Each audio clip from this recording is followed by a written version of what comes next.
My name's Nick Bisley. I am, amongst other things, the editor of the Australian Journal of International Affairs, and in relation to something Alexander Downer mentioned earlier, I'm very pleased to say that not only do we not need government bailouts, but we provide a fairly healthy amount of revenue to the Australian Institute for International Affairs. I'm also encourage you to visit our store, which is just out in the lobby. If you're interested in our wares, if you're not already a subscriber, I strongly encourage you to subscribe. We're very fortunate to have with us the Honourable Josh Frydenberg, the member for Kooyong and Parliamentary Secretary to the Prime Minister, and he'll speak for around 15 minutes or so on the government's priorities, and then we'll have around 15 minutes or so for questions, and then lunch will be yours from around 1 p.m. So, Josh, the floor is yours. Thank you very much.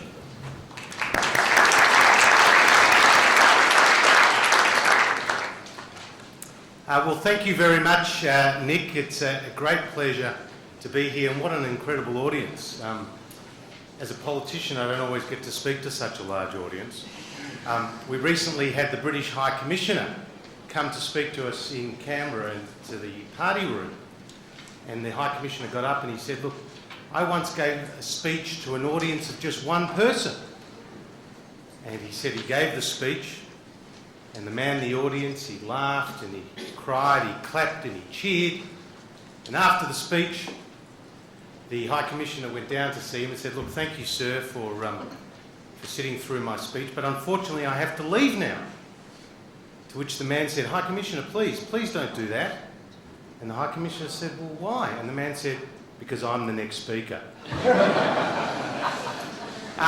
It's a great pleasure to be here at the Australian Institute of International Affairs to celebrate its 80th birthday. It's a wonderful organisation. All credit to Melissa Conley-Tyler for her work in putting together this distinguished group of speakers, as well as John McCarthy. I had an opportunity recently to speak to the Victorian chapter of the Institute, and when I went through the building, I looked on the wall of the former presidents of the Institute, and it included two former members for Kooyong, the seat that I represent, Sir John Latham and also Sir Robert Menzies. And a great person in my life has been Sir Zilman Cowan, and it's a source of pride for the family and for his friends that the Institute has named their major address in the name of Sir Zilman Cowan. So I have a great deal of affection for the Institute, and I wish it all the very best for the future. I come here today to say that no political party is the source of all wisdom when it comes to foreign policy. Indeed, I take my hat off to the Labor Party for decisions like in 1972 to establish diplomatic relations between Australia and China by Gough Whitlam. That was a far-sighted decision. As well, the good work of Bob Hawke and Paul Keating in establishing APEC has been strongly in Australia's interest, and Gareth Evans, my friend Gareth Evans, has also done some extremely important work in Cambodia. On the coalition side, we've had some very large successes and have a proud tradition of our own in foreign policy. And whether it's been from Menzies through to Howard to now the Abbott government, I think there's been three consistent themes in our approach to foreign policy. First has been the centrality of the US alliance. Second has been our deep engagement with our region, in Asia, but also, importantly, the South Pacific. And third has been our pragmatic approach to multilateralism and engaging with international institutions and bodies when it's in Australia's interest to do so. First, to the alliance. You can go back to Teddy Roosevelt sending the Great White Fleet to Australia in 1908. And look to Sir Robert Menzies' decision to send Richard Casey to Washington in 1940. And of course, when Percy Spender and Sir Robert Menzies, with President Truman and Dean Acheson, entered into the ANZUS alliance in 1951. There's been a very important focus from the coalition on our strategic alliance with the United States. It's an alliance that is not based on one economic issue or one security issue. It's founded in common values and shared interests. And for the Abbott government, we welcome America's deep engagement with our region. In fact, they've been an important balancing factor with their military personnel, whether it's on the Korean Peninsula, whether it's in Japan, or indeed the announcement during the time of the Gillard government that they would be rotating troops through Darwin. These are all significant positions that the United States has taken, and we believe that it's in the long-term interests of our region and stability in our region that it continue. We do not believe that Australia needs to choose between the United States and our relationship with China. This is a false choice. This is a Hobbesian choice. And their best example or illustration of how these two important friendships and relationships that Australia has is best illustrated by that one week in October 2003 when both President Hu Jintao and President George W. Bush addressed the Australian Parliament. We also should look to our relationship with America as being very important for our economy. America is not our largest trading partner, that rests with China. But the United States is still our largest investment partner, and that is a point that is sometimes forgotten.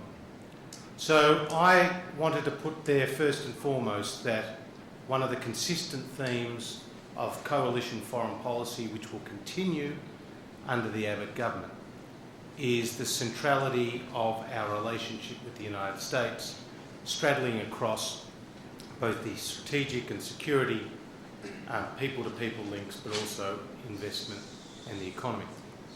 The second theme in the coalition's approach to foreign policy is our deep engagement with our region. No single political party or leader discovered Australia's interest in Asia. In fact, Sir John Latham, when Prime Minister Lyons sent him to the region in 1934, was the first Australian foreign minister, was then called the Minister for External Affairs, to actually go on a trip to our region for the very purpose of building Australia's relationships. And you all remember Sir Robert Menzies' terminology when he described Asia as the Near East, not the near north, not the far east. And I think at the time that was a very significant statement. And whether it was Richard Casey or Percy Spender or Sir John Latham or Sir Robert Menzies, there's always been a deep engagement in our region. In terms of the single countries that we have important bilateral relationships with, obviously Indonesia is and must be a major focus. We're going through a difficult period with recent announcements over past days, but I'm very confident that the relationship will return to where it was, which is of two good friends operating together in pursuit of mutual interests. And we shouldn't forget that John Howard dealt with 5 Indonesian presidents during his term. First President Suharto, then President Habibie, and that was a difficult time through the East Timor crisis. But then President Wahid, the first Indonesian president to visit Australia in more than 20 years when he came here in 2001. Then President Megawati Sukarno Putri, and of course, finally SBY, and John Howard attended his inauguration in 2004. And there were some great achievements in our relationship with Indonesia during that time. The Lombok Treaty being one, but also Australia was there to help Indonesia during a difficult time with the IMF bailout packages during the Asian economic crisis, as well as in the post-tsunami relief operations. During that time, Australia and Indonesia showed what it means to be very good friends, And like I said, after this difficult period, I'm very confident that the relationship will return to normal. And when it does so, it will be very important to take the relationship, whether it's through a free trade agreement or other means, to a new level. Australia's relationship with China is absolutely critical. China is the #1 source to Australia of international students, more than 150,000. China is the greatest source of any country of international visitors. Our bilateral trade is around $130 billion, two-way trade on an annual basis. It's a very, very significant relationship. And if we can conclude a free trade agreement, which the Prime Minister has indicated is a priority, that again will see the relationship strengthen further. Japan.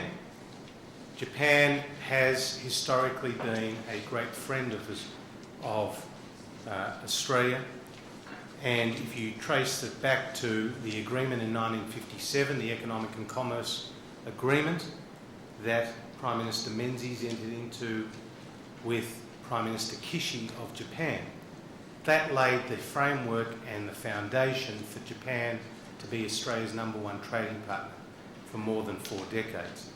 And in a twist of fate, Prime Minister Kishi's grandson is Shinzo Abe, today's Prime Minister of Japan. And Shinzo Abe has already announced in a number of public forums the real priority he has for strengthening Australia and Japan's relationship. And again, a free trade agreement with Japan is so important because we have a lot of opportunities to extend our trade, whether it's in beef or in resources, from its already high levels, and that can be done through a free trade agreement and obviously people-to-people links. In terms of India, I've always been of the view that the India-Australia relationship has been underdone. Would you believe the last Indian Prime Minister to visit Australia was Rajiv Gandhi in 1986? The Indians snubbed us at Chogam because at that point the previous government had refused to sell uranium to India.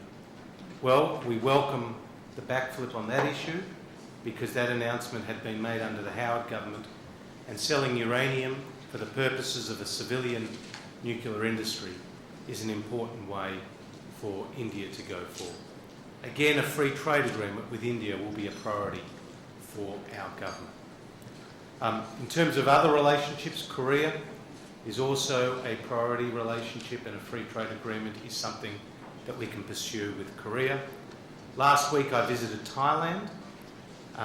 Would you believe the last Australian Prime Minister to visit Thailand was 1998, when it was John Howard. 1 million Australians visit Thailand every year. Thailand is the second largest economy in the ASEAN grouping. We need to focus again on some of those other ASEAN countries where we can strengthen our relationships.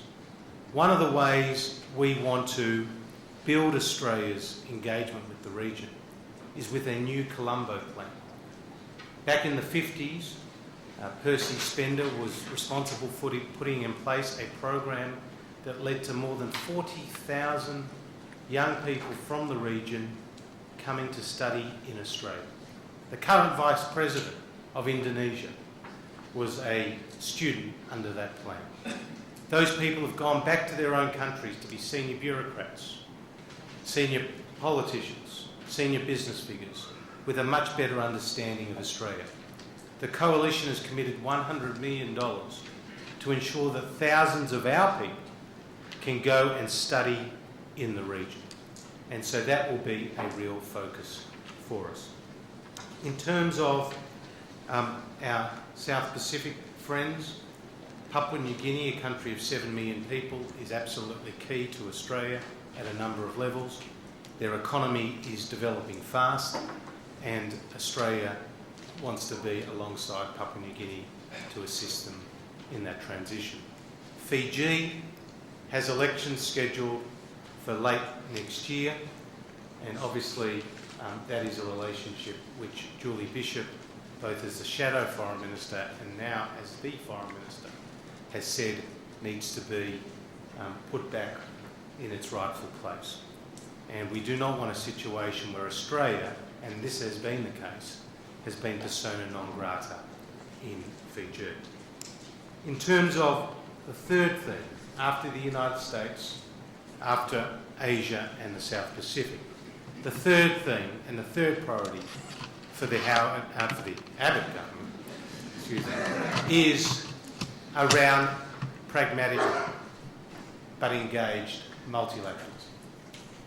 Now, multilateralism, for multilateralism's sake, is not necessarily in Australia's interest.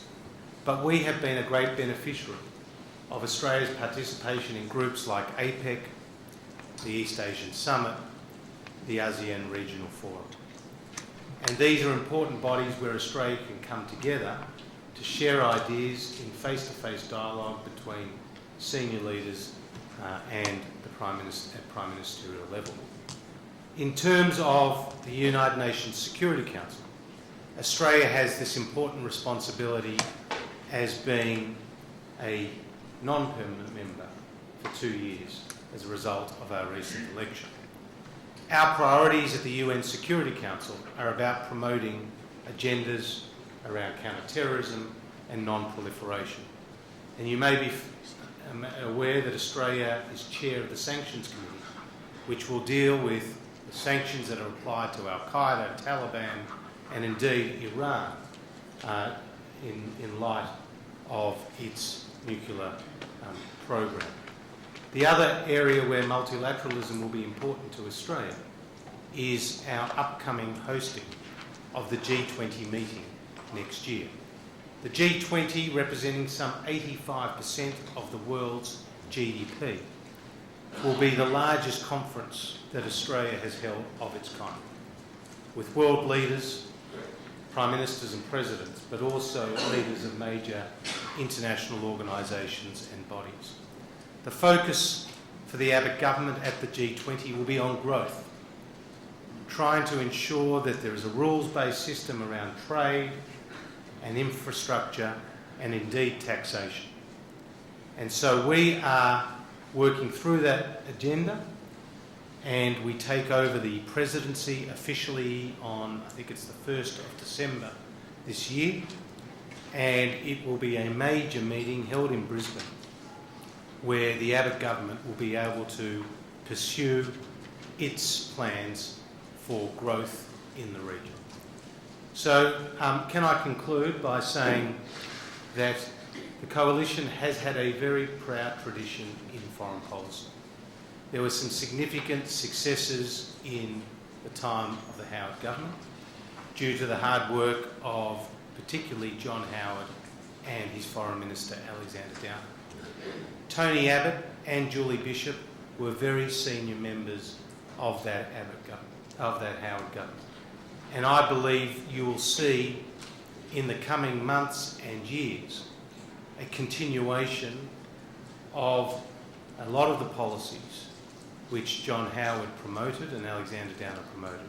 But essentially it will be around those three key themes of the centrality of the US alliance and relationship, our deep and abiding commitment to our region, Asia and the South Pacific, and third, a pragmatic approach to multilateralism. Thank you very much.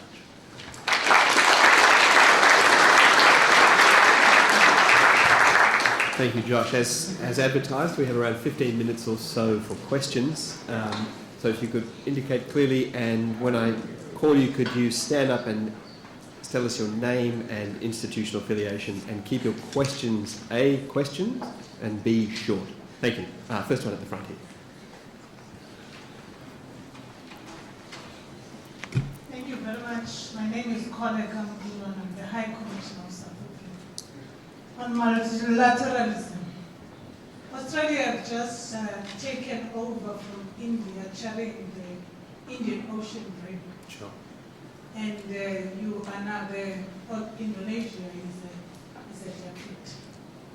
And part of the countries that are sharing the Indian Ocean are coming from Africa. Can I have the appetite of the present government on that particular area? Sure. Thank you. As you're right, our chairmanship, we had been the vice president, the vice chairman, and now we've acceded to the chairmanship. That's an important organisation dealing with the relationships of the surrounding countries to the Indian Ocean.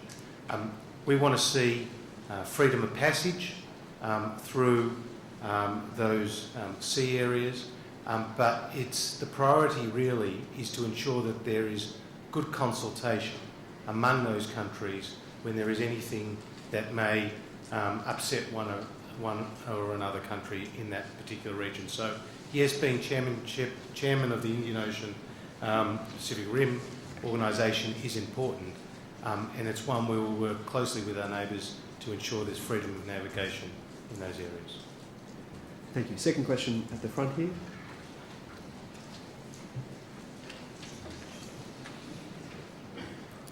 Ambassador of Argentina. Both in your presentation and all the ones that we heard today, there is a clear focus, obviously, in the Asia-Pacific region, which is important, of course, for Australia, as it is for us, our own region.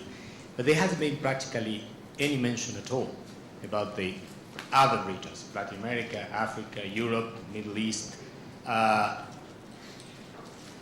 What can you say about that? What is going to be the policy to the areas which are not your first priority?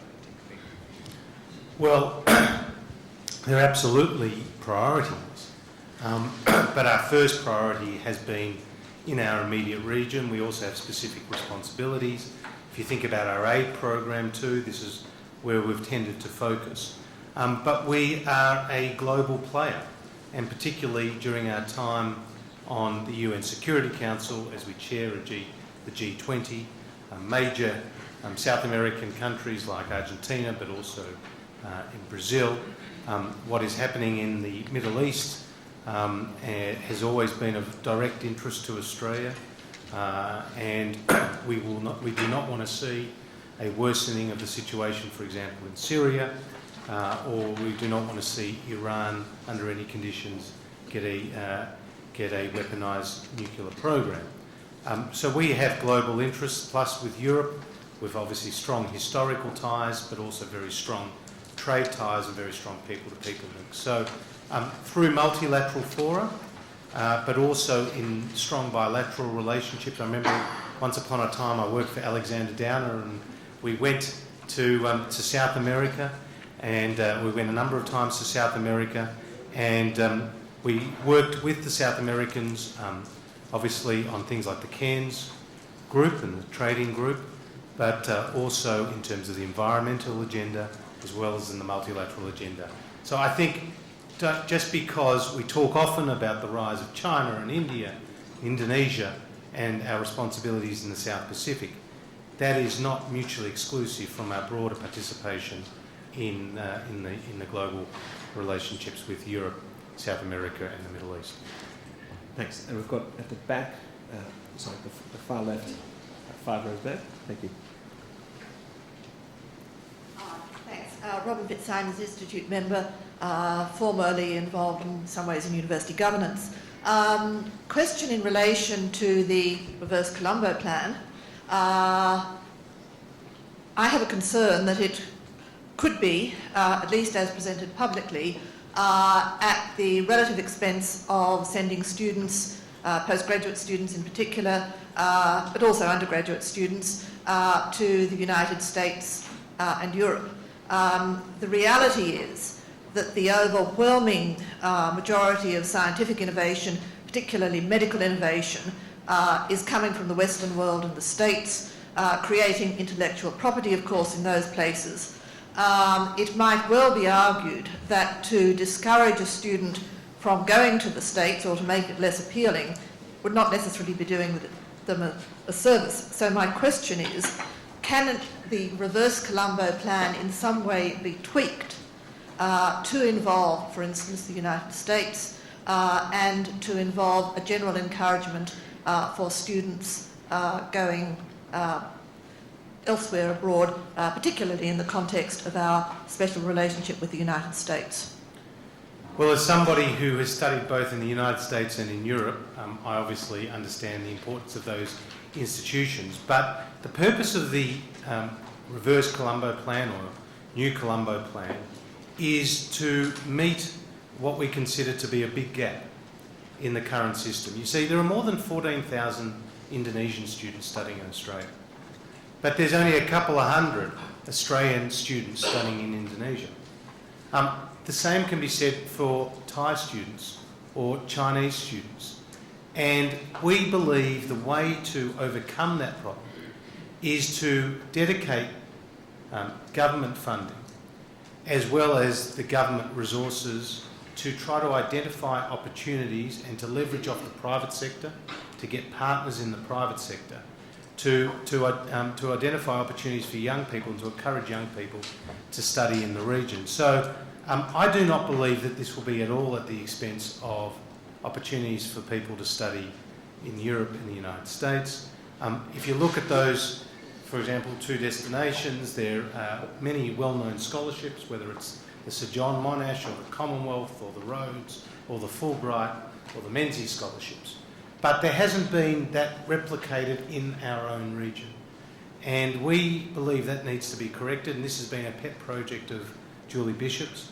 And I think it's really to meet what is a blindingly obvious gap in Australia's engagement in the region. So I hear what you say, but I don't believe it's a valid concern, because if you also speak to Universities Australia, they have come out very strongly, as well as a number of Vice-Chancellors, behind the government's proposal, and I think over time it could have a significant impact in building greater awareness and interest in our region.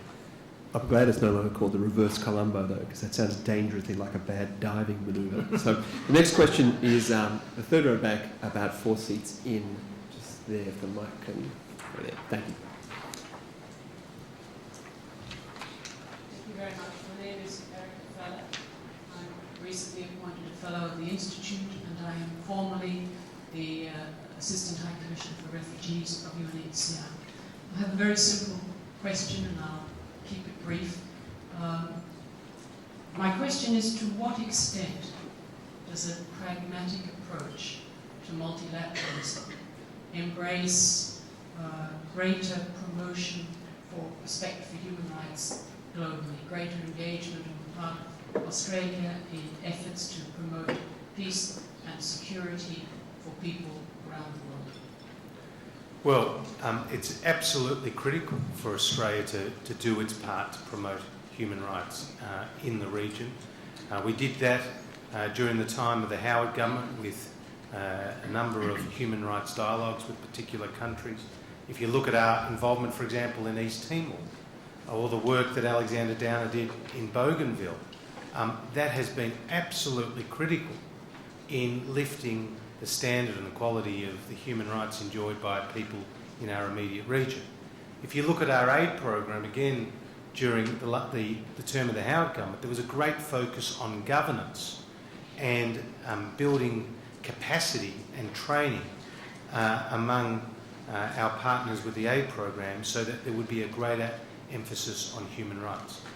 As for me and for the government, human rights, it's non-negotiable that you are out there seeking to promote human rights, and you can do that through international bodies as well as through international organisations. So I'm very confident that there will be a continuation of Australia's proud tradition of promoting human rights internationally. Okay, next is Anthony Bergen. So, microphone. Sorry, no, not the one in the front, the one behind. So you're about 5 to come, I'm afraid.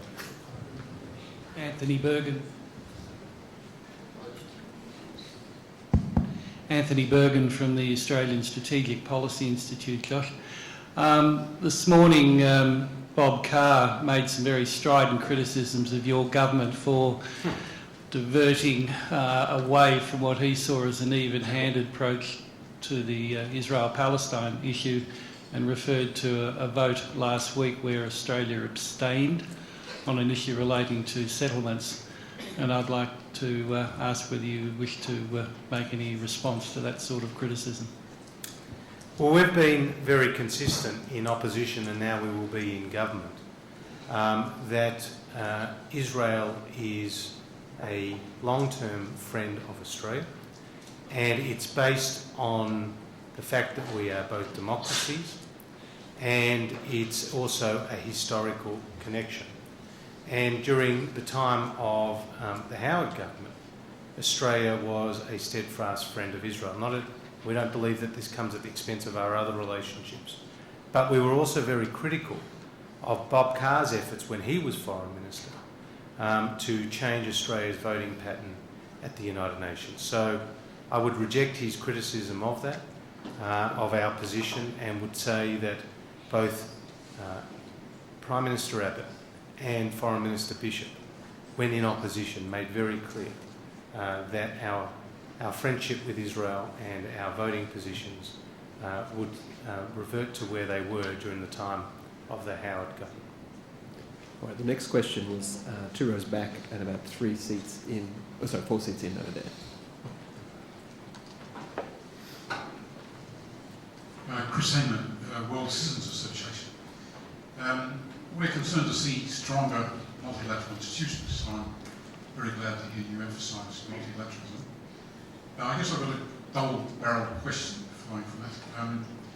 One is in the South Pacific. Do you see the South Pacific Forum developing over time into a South Pacific community so that we act more in partnership with local countries? And the second one is on the global scale. Would you see a possibility for NATO, which has taken on a more global role, to develop into a global security community of democracies? And whether, for instance, Australia might join in?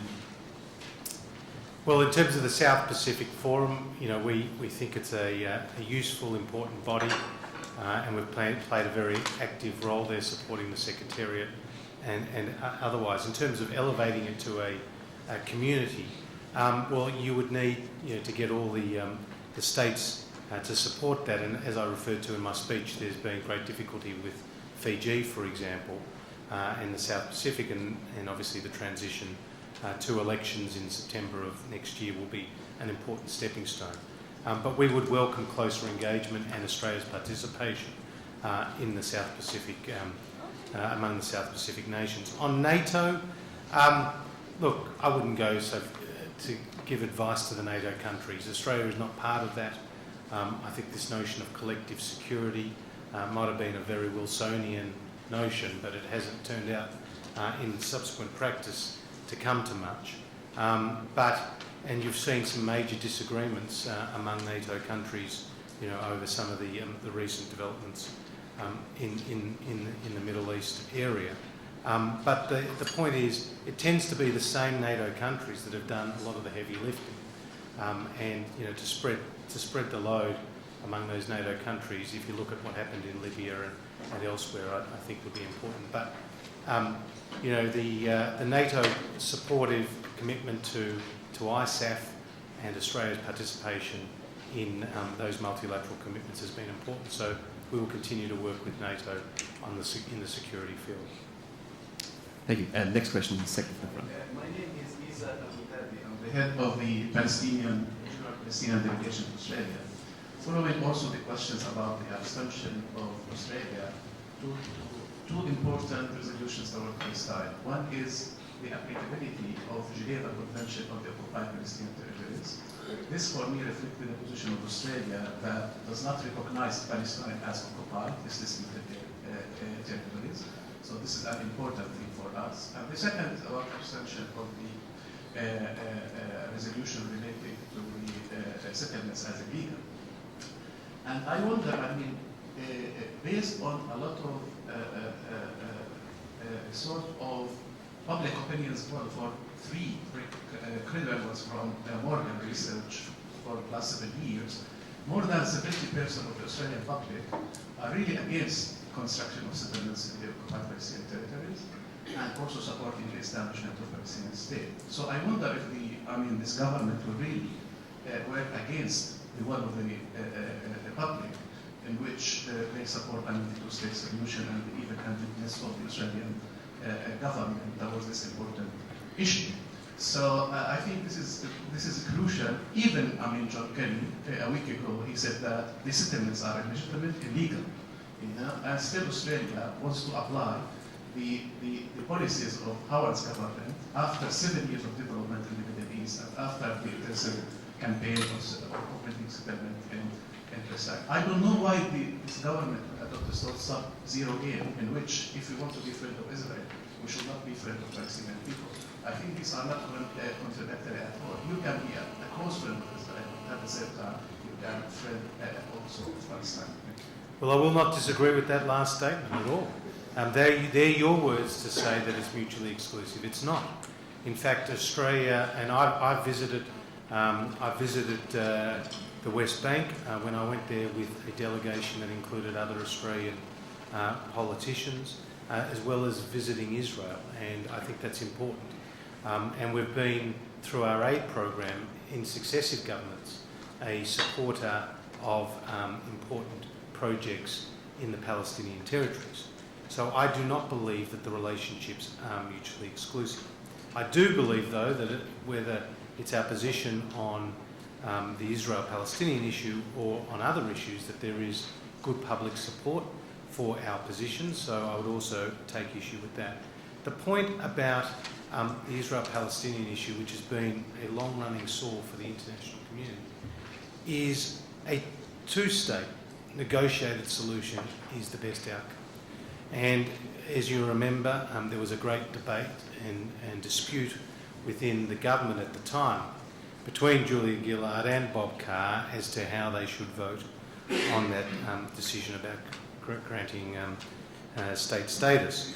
And our view then was that it shouldn't be unilaterally imposed as an outcome, but it needed to be a negotiated solution. So our position is that the two entities, Israel and the Palestinian representatives, need to come together with the good offices of the international community to try to overcome what is sometimes seen as intractable differences, because for the long-time benefit of both their people, the only solution is a two-state solution.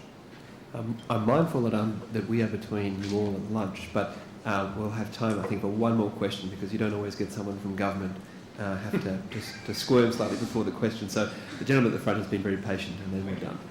Thank you very much. My name is Paweł Milewski. I'm an ambassador of Poland to Australia. I come from the country which is very much a bit of, in terms of the membership in the European Union, the success story of in terms of economic development. And I would like to thank you for saying about the multilateralism in the foreign policy of Australia. But as a global player, I would like to ask you about the relations with the European Union. And since I arrived here a couple of months ago, and I'm not surprised that only one speaker mentioned the European Union in the morning session of this conference, I heard also Mrs. Julia Bishop in May, when she was a shadow minister for foreign affairs, saying that one of the main goals of the government could be economic, pragmatic cooperation between Australia and the European Union in regard of signing FTA with the European Union. I would like to ask you a comment on that and the main goals you would like to achieve in the relations with the European Union. Thank you. Well, obviously, the European Union is absolutely a critical set of relationships for Australia. We've had our historic differences with the European Union, particularly around trade, and what we have considered to be unfair subsidies, particularly to French farmers and the like, which has always been a bit of an ointment in the eye of that bilateral relationship. But we work extremely closely with our European partners. There's some very important scientific exchanges, education exchanges, and as you say, economic exchanges. And where the European Union or the countries of the European Union have been very valuable to Australia is in investment. Has been extremely valuable, whether it's French, German, the United Kingdom, or indeed other countries. There's also extremely strong people-to-people links. 9 million of the 23 million Australians have at least one parent born overseas. My mother was born in Hungary. My grandparents were born in Poland. That is not an uncommon experience for Australia. So those people-to-people links are really important. So we understand, and Alexander Downer had a very good relationship with Chris Patten, for example, when he was the Minister for External Affairs in the European Union, and we engage at many different levels. As to a free trade agreement, that is a more difficult, I would have thought a more difficult issue because you represent so many different countries. But due to the difficulties that we had in the Doha round and the failure of a real multilateral agenda, we can work very closely with the European Union to sort of free up our trading relationships, our investment relationships, but also to build on our important people-to-people links. Thank you, Josh. We're very grateful for you to make the time in what is not only a sitting week, but also a week that's of not inconsiderable challenge to the government on foreign policy concerns. So join with me in thanking Josh for being part of the challenge.